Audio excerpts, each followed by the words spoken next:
Today, we're going to break down the call for a national inquiry into one of Australia's biggest social programs, the National Disability Insurance Scheme, or NDIS. The source material we're looking at makes a really powerful case, so let's just dive right in.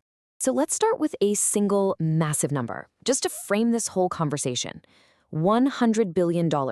According to the source, that's the projected annual cost of the NDIS by 2032. A figure that big immediately puts into perspective just how high the stakes are for the future of this scheme. And that really brings us to the central question we're tackling today. Why? Why is there such a strong call for an inquiry into this program? Well, the source material lays out a very detailed case, and we're going to unpack those arguments one by one. Okay, so let's start at the beginning, where this call for an inquiry actually came from and what's really driving it. The call itself is, well, incredibly direct. The source is pushing for a full inquiry into not just the NDIS, but also the NDIA. That's the agency that runs the whole thing. And to give you a sense of the urgency here, the source describes the situation as nothing less than an absolute disgrace. Now, what's really interesting here is how this is all framed. The source argues that the whole scheme was born from this incredibly noble purpose, helping families secure a future for their kids with disabilities. But the central allegation is that this original purpose is now being completely undermined by systemic, widespread fraud. And to back up these claims, the source moves from principles to some pretty striking numbers. So let's dig into the data that's being presented. So right now, the NDIS costs around $53 billion a year. Now, to put that into perspective, the source points out that this is already more than the entire budget for Medicare. That context is absolutely crucial for understanding the sheer scale we're talking about here. In this timeline, it really paints a clear picture of the core concern here: sustainability. I mean, the jump from $53 billion today to a projected $100 billion in less than a decade is, as the source argues, a massive pressure point, not just for the scheme, but for the entire national budget. So, where is all this money going?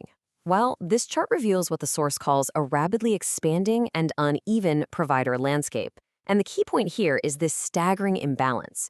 You've got over 250,000 unregistered providers operating alongside just 25,000 registered ones. That huge disparity is absolutely central to the argument. And that massive, largely unregulated world of providers leads us right to the next point: alleged loopholes in the system that, according to the source, are just ripe for exploitation. The source outlines a very specific alleged pathway. It starts with immigration agents sourcing workers. Then those workers get channeled into training organizations. And finally, they come out the other side as NDIS providers with what the source calls minimal oversight, creating a system where, and I quote, harm and fraud is happening. And this brings us to some of the key vulnerabilities that are cited. For one, the scheme isn't means tested, so your wealth doesn't affect your access. The source also flags issues like foreign students allegedly getting ABNs to work as providers. And then there are these so-called Phoenix companies that collapse, only to pop right back up under a new name to keep operating. Okay, so we've talked about these abstract loopholes. To show the real-world consequences, the source presents several specific case studies. Let's take a look at the examples they provide. First up, we have the case of Mamja Begum Kanara. Now, according to the source, Kanara was an immigration agent who was actually banned for misconduct. But despite this, she was allegedly able to successfully register and operate an NDIS service. And if we dig a little deeper, the source notes she pleaded guilty to stealing nearly $300,000 from clients. So the crucial question that's being raised here is this: how can someone who is deemed not a fit and proper person in one regulated field then be allowed to operate within a system that's designed to support some of the most vulnerable people in society? The source also points to what it calls price gouging. So take this example, a simple lawn mowing job. For you or me, it might cost around $80, but allegedly it's being billed to an NDIS plan at $150 or even more. The argument is that prices get inflated simply because it's taxpayer money on the line. But the allegations aren't just limited to providers. The source also highlights examples of misuse by participants themselves. One case that's cited involves $45,000 being spent on corporate box tickets at a football game, reportedly paid for with NDIS funds, alongside things like first-class flights and expensive alcohol. And the list of alleged misuses just goes on. The source cites funds being spent on holidays, fishing trips, and even rent and alcohol. It also mentions very large support packages for ex-prisoners, all of which, it's argued, falls way outside the scheme's actual mission. So, after laying out the scale of the problem with costs, loopholes, and these specific examples, the source then pivots towards a solution. And this brings us full circle, right back to that initial call to action, a formal national inquiry. The source presents this not as just an end in itself, but as the absolutely essential first step that's needed to diagnose and, hopefully, fix the system. So what would an inquiry like this even try to achieve?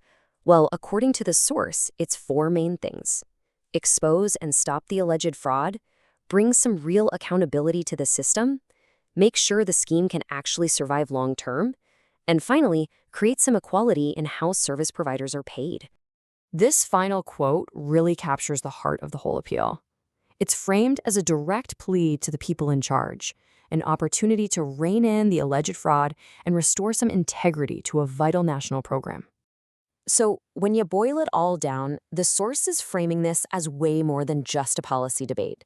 It's being presented as a critical choice about accountability, fiscal responsibility, and the entire future of one of Australia's most important social safety nets. And that leaves us with the really big, fundamental question that sits right at the heart of this whole issue. A challenge not just for the NDIS, but for any huge social program. How can a system possibly balance compassionate support with unwavering fiscal responsibility and fraud prevention? It's really the essential puzzle that needs to be solved.